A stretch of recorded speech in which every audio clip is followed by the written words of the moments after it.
দরবার তোমার বড়ই আলিশান গো আমার খাজা, হইনি কখনো বঞ্চিত ভিখারি তোমার খাজা।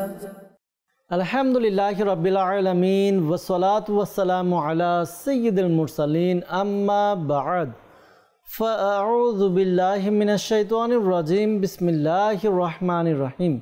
আসসালাতু ওয়াসসালামু আলাইকা ইয়া রাসূলুল্লাহ ওয়া আলা আলিকা ওয়া আসহাবিকা ইয়া হাবিবাল্লাহ।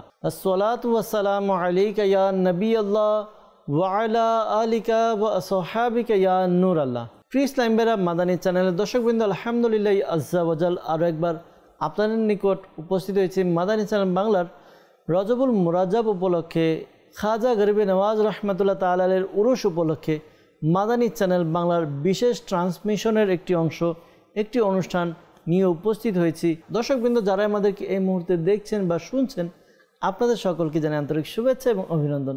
আলহামদুলিল্লাহ আজ্জা ওয়াজাল এই অনুষ্ঠানের মধ্যে আমরা চেষ্টা করি প্রতিটি পর্বে, অর্থাৎ 6 পর্বের অনুষ্ঠান হবে, আর প্রতিটি পর্বে খাজা গরিবে নওয়াজ মঈনুদ্দিন চিশতি হাসান সানজারি রহমতুল্লাহ তাআলা আলের জীবনী থেকে তার যে শিক্ষা তিনি তার ভক্তবৃন্দদেরকে, তার মুরিদদেরকে দিয়েছেন, ওই শিক্ষা নিয়ে আলোচনা করার জন্য দেখা যায় যে আমাদের বুজুর্গানে দিন তাদের মুরিদদেরকে বিভিন্ন সময় বিভিন্ন নসিহত করতেন, ওসিয়ত করতেন, বিভিন্ন বিষয়ে তাদেরকে শিক্ষা প্রদান করতেন, বিভিন্ন মাদানী ফুল তাদেরকে প্রদান করতেন, এমন কিছু বিশেষ নুক্তা তাদেরকে বলে দিতেন যেই নুক্তা আমাদের জন্য খুবই উপকারী, খুবই কার্যকরী।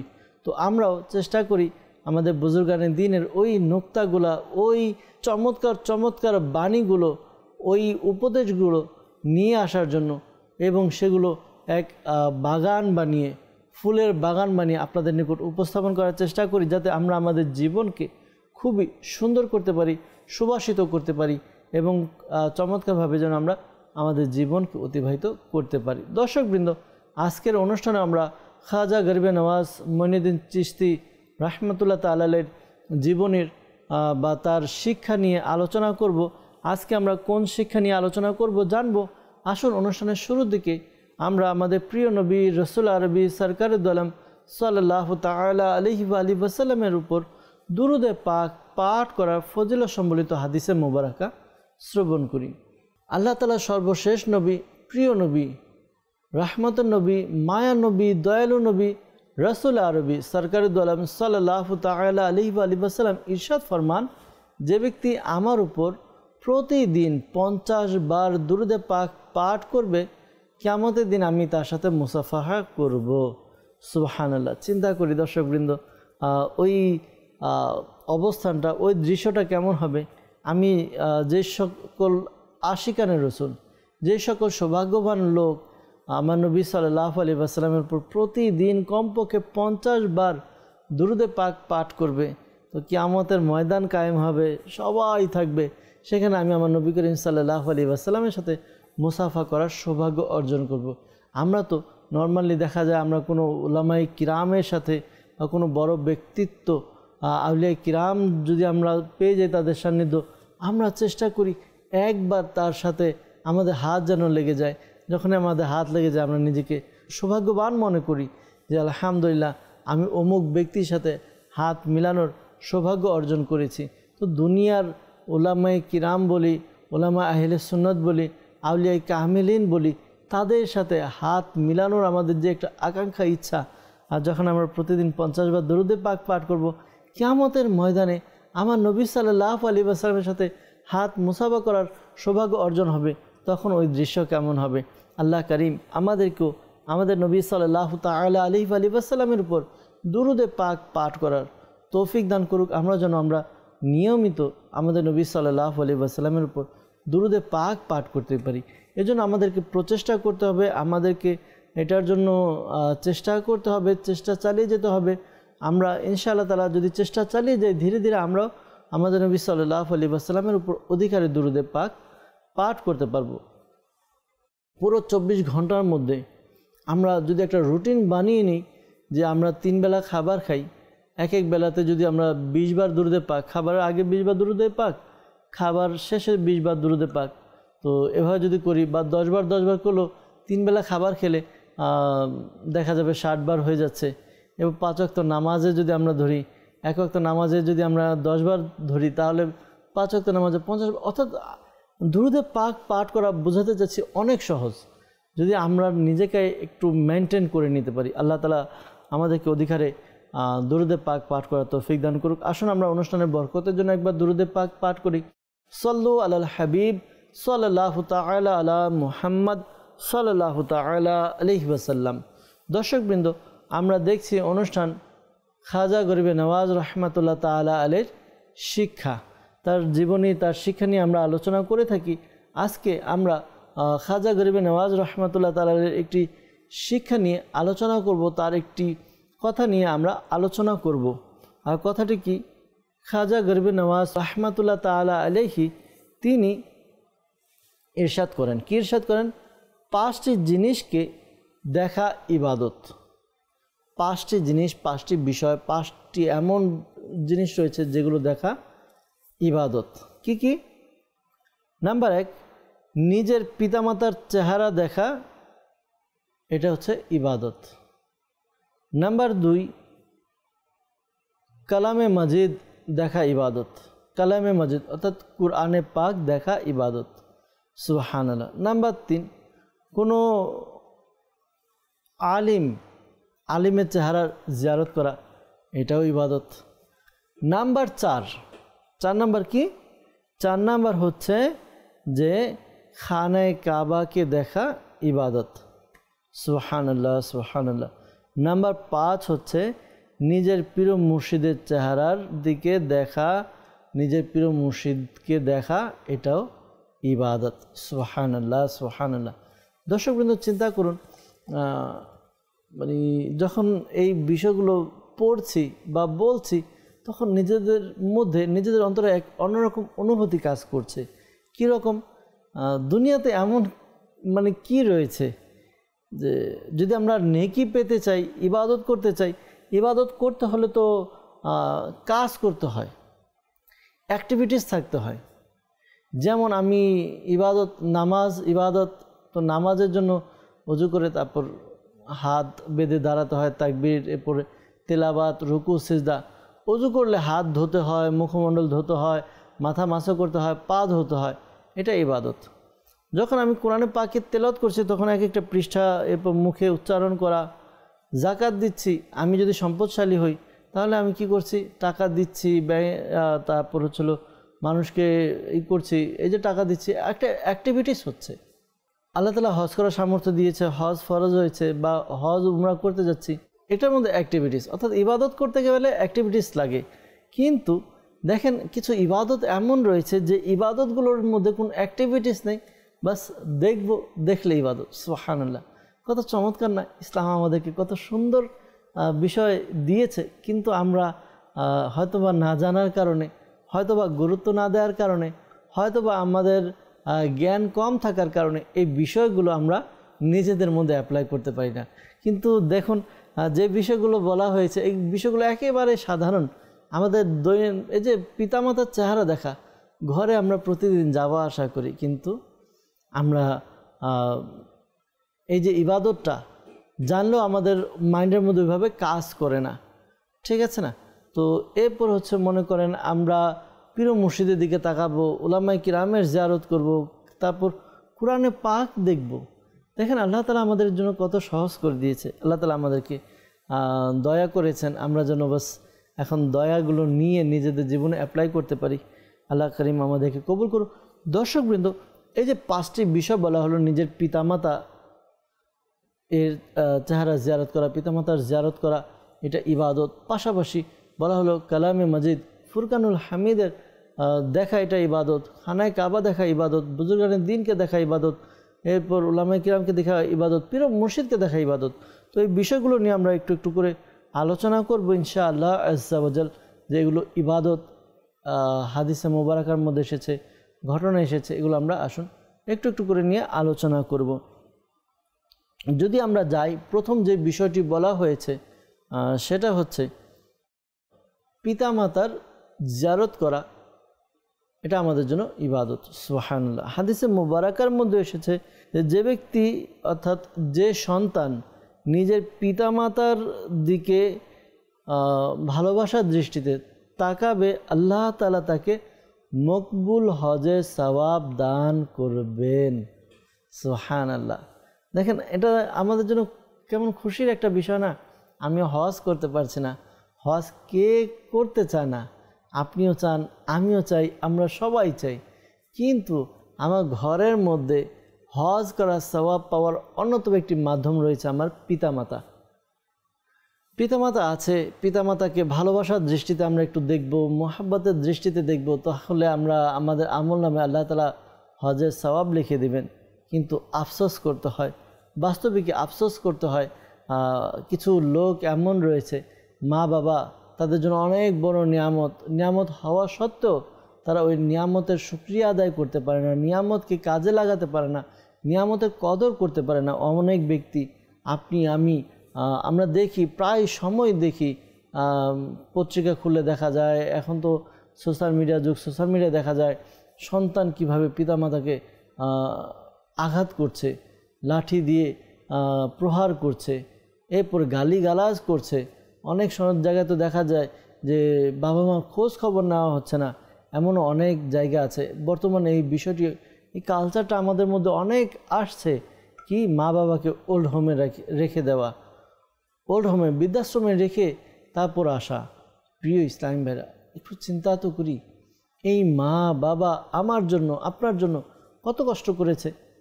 যখন ছোট ছিলাম, ছোট অবস্থায় শীত হোক গরম হোক, আমরা দেখা গেছে বিছানা প্রস্রাব করেছে, মা বাবা এরকম করেনি।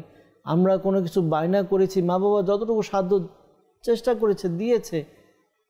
কিন্তু আজকে আমরা কি করছি? তাদেরকে কষ্ট দিচ্ছি, তাদেরকে অবহেলা করছি। হাদিসে মোবারকার মধ্যে এসেছে যে মায়ের পায়ের নিচে জান্নাত, সন্তানের জান্নাত।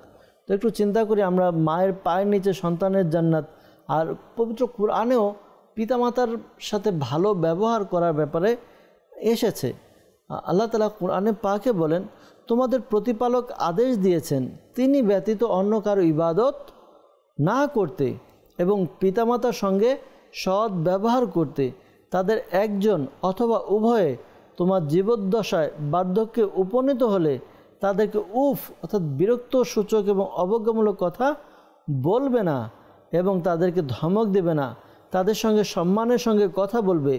মমতা বসে তাদের প্রতি নম্রতার ডানা প্রসারিত করো এবং বলো, হে আমার প্রতিপালক, তাদের প্রতি দয়া করো যেভাবে শৈশবে তারা আমাকে প্রতিপালন করেছে।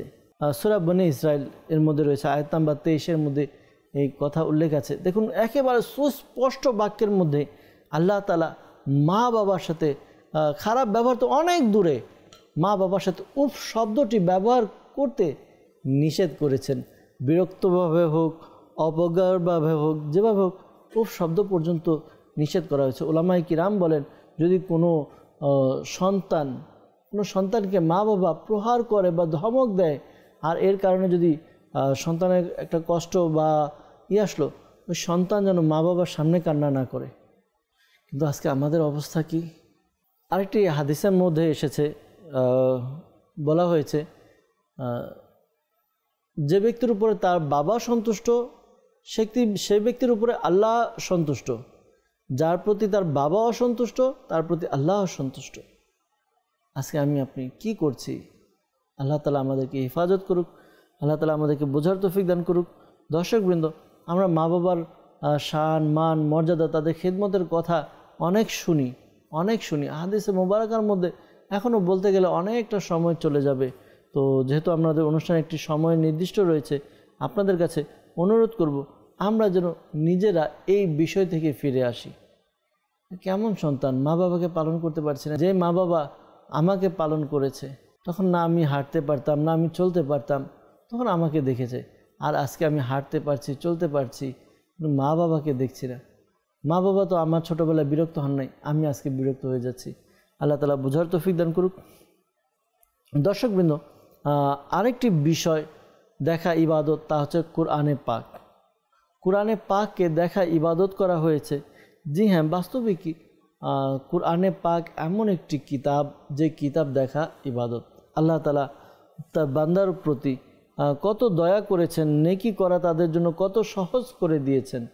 দেখুন আপনি দুনিয়ার মধ্যে এমন আর কোনো কিতাব নিয়ে আসি আমরা দেখি পাই কিনা যে কিতাবটা দেখাটাও আমাদের জন্য সওয়াব নাই, এমন কোনো কিতাব নেই। কুরআনে পাক আল্লাহ তাআলা এমন একটি গ্রন্থ যে গ্রন্থ দেখাটাও ইবাদত।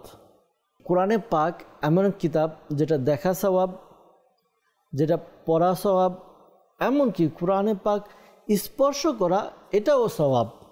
সুবহানাল্লাহ। আল্লাহ তাআলা তার এই কিতাবের কত শান মর্যাদা বাড়িয়েছেন, যেটাকে যে স্পর্শ করবে তার আমলনামায় নেকি লেখা হবে। সুবহানাল্লাহ। আসুন, অনেকের একটা বিষয় থাকে যে অনেকে বলে যে আমি মুখস্থ আছে মুখস্থ পড়ছি, অনেকে বলে আমি দেখে পড়ি। তো এই দুইটার মধ্যে উলামায়ে কিরাম কিছুটা পার্থক্য করেছেন যে কোন বিষয়টা উত্তম। কেউ বলেন যে মুখস্থ তেলাওয়াত করা এটাও উত্তম, কেউ বলে দেখে এটাও উত্তম। তো কিছু ব্যক্তি বলে থাকেন যে মুখস্থ পড়া উত্তম। তারা সহিহ বুখারীর এই হাদিসটা তারা বলে থাকে। কি হাদিস? কি হাদিসে পাকে এসেছে, প্রিয় নবী সাল্লাল্লাহু আলাইহি ওয়াসাল্লাম ইরশাদ করেন, নিঃস্ব অথচ বিয়েতে আগ্রহী এক ব্যক্তিকে বললেন যে তোমার কোরআনের কতটুকু মুখস্থ আছে?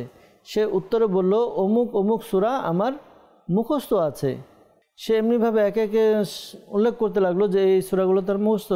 তখন প্রিয় নবী সাল্লাল্লাহু আলাইহি ওয়াসাল্লাম তাকে জিজ্ঞাসা করলেন, তুমি কি এসব সূরা মুখস্থ তিলাওয়াত করতে পারো? সে উত্তরে বলল যে হ্যাঁ।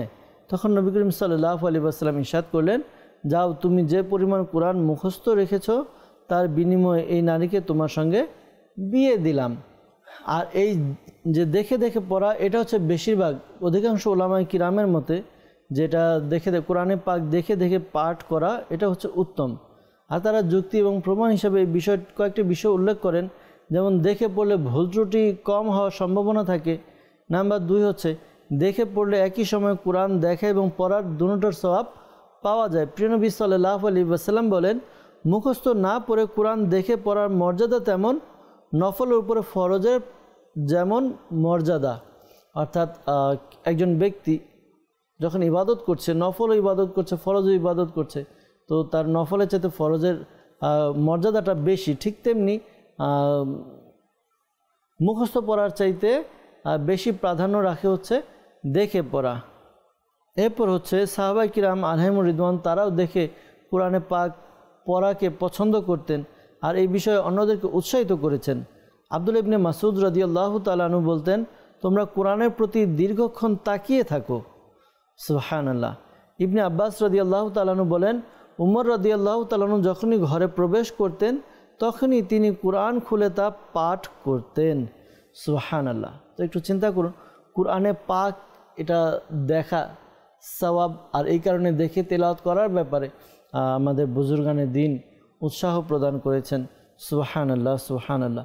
দর্শকবৃন্দ, দুইটি বিষয় গেল, এক তো পিতামাতার চেহারার জিয়ারত করা, দ্বিতীয় কোরআনে পাকের বিষয়। আরেকটা যদি আমরা বলি, উলামায়ে কিরাম, এটা হাদিসে মুবারাকার মধ্যেও রয়েছে যে উলামায়ে কিরাম কে দেখলে মানুষের সগীরা গুনাহ ক্ষমা হয়। উলামায়ে কিরামকে আল্লাহ তাআলা কেমন শান মান মর্যাদা দান করেছে যে উলামায়ে কিরাম কি করবে, উলামায়ে কিরামের এত শান মর্যাদা যে উলামায়ে কিরামকে দেখাটা হচ্ছে ইবাদত এবং তাদের সাথে ভালো ব্যবহার করার জন্য বলা হয়েছে। উলামায়ে কিরামদের ব্যাপারে তাদের শান মান মর্যাদার কথা যদি বলা হয় যে তাহলে উলামায়ে কিরাম হচ্ছে আমাদের দেশের জন্য, জাতির জন্য এবং সমাজের জন্য, মোট কথা সব দিক দিয়ে তারা হচ্ছে আমাদের জন্য কি সম্পদ।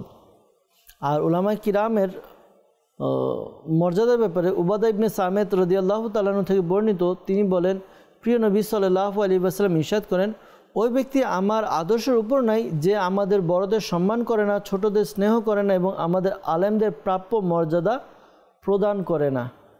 শুধু তাই নয়, উলামায়ে কিরামের ব্যাপারে, তাদের সম্মানের ব্যাপারে এসে মানুষ মৃত্যুবরণ করার সঙ্গে সঙ্গে তার আমল বন্ধ হয়ে যায়, কিন্তু আলেম যারা রয়েছে, আলিমে দিন যারা রয়েছে, তাদের আমল জারি থাকে। একজন আলেম জীবিত অবস্থায় ইলম বিতরণ করার কারণে অনেকে উপকৃত হয়, আর সেজন্য মৃত্যুবরণ করার পরও তার এই সওয়াব তিনি পেতেই থাকেন। আর এই কারণে তাদের মর্যাদা শুধু তাই নয়, কুরআন এবং হাদিসের মধ্যে ইলমকে সমৃদ্ধ অর্থাৎ ইলমে দিন দ্বারা সমৃদ্ধ ব্যক্তি অর্থাৎ উলামায়ে কিরামদের জন্য বড় সুসংবাদ। কী সুসংবাদ? তার জন্য আল্লাহর নিকট সকলেই ক্ষমা প্রার্থনা করে। আনাস ইবনে মালিক রাদিয়াল্লাহু তাআলা আনহু হতে বর্ণিত, প্রিয় নবী সাল্লাল্লাহু আলাইহি ওয়াসাল্লাম ইরশাদ করেন, ইলমের অধিকারী ব্যক্তির জন্য সব কিছুই ক্ষমা প্রার্থনা করতে থাকে, এমনকি সমুদ্রের মাছও তাদের জন্য ক্ষমা প্রার্থনা করে। সুবহানাল্লাহ। তো চিন্তা করুন উলামায়ে কিরামের সম্মান মর্যাদা আল্লাহ তাআলা কেমন রেখেছেন, আর তাদের দেখা কেউ ইবাদত করেছেন। এবং উলামায়ে কিরামের জিয়ারত করা, এই জিয়ারত করাকে সগীরা গুনাহের কাফারা হিসেবে বলা হয়েছে, যে ব্যক্তি উলামায়ে কিরামের জিয়ারত করবে তার সগীরা গুনাহ ক্ষমা হতে থাকবে।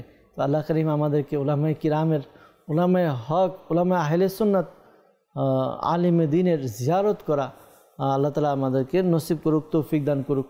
আরেকটি বিষয় দর্শকবৃন্দ আমরা আলোচনা করছি যে কাবা ঘর, মানে অর্থাৎ যে 5টি বিষয় ছিল, জিনিস ছিল, এর মধ্যে 3টি বিষয় আমরা আলোচনা করলাম। পিতামাতার জিয়ারত করা, কোরআনে পাকের জিয়ারত করা এবং উলামায়ে কিরামের জিয়ারত করা। খানায় কাবার জিয়ারত করা, দেখা, এটাও ইবাদত। শুধু ইবাদত না, বলা হয়ে থাকে যে ব্যক্তি খানায় কাবাকে প্রথম দেখবে আর দেখে যে দোয়া করবে সেই দোয়া আল্লাহ তাআলার কাছে মকবুল। জি হ্যাঁ দর্শকবৃন্দ, মুসলমানদের কিবলা কাবা ঘর আল্লাহ তাআলার এক অপূর্ব সৃষ্টি। হজের মৌসুমে বা এমনি প্রতি বছর, মানে পুরো বছর লাখ লাখ কোটি কোটি মানুষ একত্রিত হয়, কাবা শরীফের সম্মান করে, কাবা শরীফকে তাওয়াফ করে, হাজরে আসওয়াদের মধ্যে অনেকে চুমু দেয়, এরপর খানায় কাবার দরজাতে তারা হাত লাগানোর চেষ্টা করে, পাশাপাশি হাতিমে কাবাতে তারা নামাজ পড়ার চেষ্টা করে। তো অনেকগুলো তাদের কাজ রয়েছে। এরপর তো আছে সাফা মারওয়া সাই করা, মাকামে ইব্রাহিমের সামনে নামাজ পড়া, দোয়া করা। তো প্রিয় ইসলামী ভাইরা, আমাদের উচিত আমরা যেন খানায় কাবাকে, এটা তো মুসলমানদের একটা আকাঙ্ক্ষা থাকে, খানায় কাবার জিয়ারত করা, তাওয়াফ করা। আল্লাহ করিম আপনাকে, আমাকে, আমাদের সবাইকে খানায় কাবার তাওয়াফ বারবার তাওয়াফ করার তৌফিক দান করুক। বাস্তব কথা, খানায় কাবার তাওয়াফ যারা করেছে তাদের তাওয়াফ করার আকাঙ্ক্ষা বেড়ে যায়। যখনই আমরা খানায় কাবা দেখব, অনেকে আছে আমরা বিভিন্ন সময় উমরাতে যাই, হজের জন্য যাই, যখনই খানায় কাবা দেখব তখন আমরা নিজের জন্য, সকলের জন্য প্রথমবার যখন দৃষ্টি পড়বে তখন আমরা আল্লাহ তাআলার কাছে দোয়া করব। ইনশাআল্লাহ তাআলা ওই দোয়া অবশ্যই কবুল হবে। দর্শকবৃন্দ, আরও একটি বিষয়, সেটা হচ্ছে নিজের পীর ও মুর্শিদের জিয়ারত করা, খিদমত করা। এটা হচ্ছে একটি ইবাদত। জি হ্যাঁ, পীর ও মুর্শিদ যদি আমরা বলতে যাই, সময় সংক্ষিপ্ত, পীর ও মুর্শিদ বলা হয় তাকে যিনি আমাদের, এক কথায় বলতে চাই টিচার, শিক্ষক। একজন শিক্ষক যেমন শিক্ষার্থীর ভুল ধরে দেয়, একজন শিক্ষার্থী কি করবে, কিভাবে পড়বে, কতটুকু পড়বে, কোন পন্থায় পড়বে, সে কামিয়াব হতে পারবে। তো ঠিক তেমনি একজন পীর ও মুর্শিদ, পীর সাহেব বা মুর্শিদ যে থাকে, সে মুর্শিদ অর্থই হচ্ছে হলো রাহ দিখানেওয়ালা, অর্থাৎ রেহনুমা, যিনি পথ প্রদর্শন করে। পীর ও মুর্শিদের অর্থ এটা। তো পীর ও মুর্শিদ কী করে? আমাদেরকে নামাজের ব্যাপারে উৎসাহ প্রদান করে, আমাদের আমলের ব্যাপারে উৎসাহ প্রদান করে, ইবাদতের প্রতি ধাবিত করে। তো যখন আমরা পীর ও মুর্শিদের হাতে বায়াত হই, বায়াত গ্রহণ করি, তো এতে কি হয়? পীর ও মুর্শিদের মাধ্যমে আমাদের ইবাদতের দিকে আমরা ধাবিত হই। যেমন একজন শিক্ষককে যখন নেওয়া হয় যে আপনি আমাকে দেখাবেন, পড়াবেন, তিনি যেরকম আমাদের সফলতা অর্জনের জন্য রাস্তা দেখান, ঠিক তেমনি পীর ও মুর্শিদ আমাদেরকে আমাদের আখিরাতের জন্য, আল্লাহ তাআলার সন্তুষ্টির জন্য, জান্নাতের জন্য রাস্তা দেখান, যে আমরা যেন এই পথে চলি, অনুসরণ করি। তো এই পীর ও মুর্শিদকে দেখাও হচ্ছে ইবাদত। সুবহানাল্লাহ। তো দর্শকবৃন্দ, আজকে কয়েকটি বিষয় নিয়ে আমরা আলোচনা করেছি, যে বিষয়গুলো আশা করি আমরা বুঝতে পেরেছি। পিতামাতার জিয়ারত করা, কোরআনে পাকের জিয়ারত করা, খানায় কাবার জিয়ারত করা, উলামায়ে কিরামের জিয়ারত করা এবং নিজের পীর ও মুর্শিদের জিয়ারত করা, এগুলো দেখা হচ্ছে ইবাদত। আল্লাহ করিম আমাদেরকে এই সকল ইবাদত করা এবং সর্বদা পিতামাতার খিদমত করা, কোরআনে পাকের তেলাওয়াত করা, বুজুর্গানে দ্বীনের সোহবতে সংস্পর্শে থাকা, তাদের খিদমত করা, খানায় কাবার যখনই হাজিরি হয়, তাওয়াফ হয়, সুযোগ হয় হাজিরির, খানায় কাবাকে দেখা, পাশাপাশি পীর মুর্শিদের দরবারে বারবার হাজিরি হওয়া, তার থেকে সবক নেওয়া, তার থেকে শিক্ষা গ্রহণ করা, আল্লাহ তাআলা আমাদেরকে তৌফিক দান করুক। দর্শকবৃন্দ, আজকে আমরা কয়েকটি বিষয় শিখেছি। এই বিষয়গুলো আমরা নিজেদের মধ্যে আমল করব, অন্যের নিকট পৌঁছে দেওয়ার চেষ্টা করব ইনশাআল্লাহ তাআলা। আগামী পর্বে আবারও দেখা হবে। ততক্ষণ পর্যন্ত ভালো থাকবেন, সুস্থ থাকবেন, মাদানী চ্যানেলের সঙ্গেই থাকবেন। সাল্লু আলাল হাবিব সাল্লাল্লাহু তাআলা আলা মুহাম্মদ সাল্লাল্লাহু তাআলা আলাইহি ওয়াসাল্লাম। দরবার তোমার বড়ই আলিশান গো আমার খাজা, হইনি কখনো বঞ্চিত ভিখারি তোমার খাজা।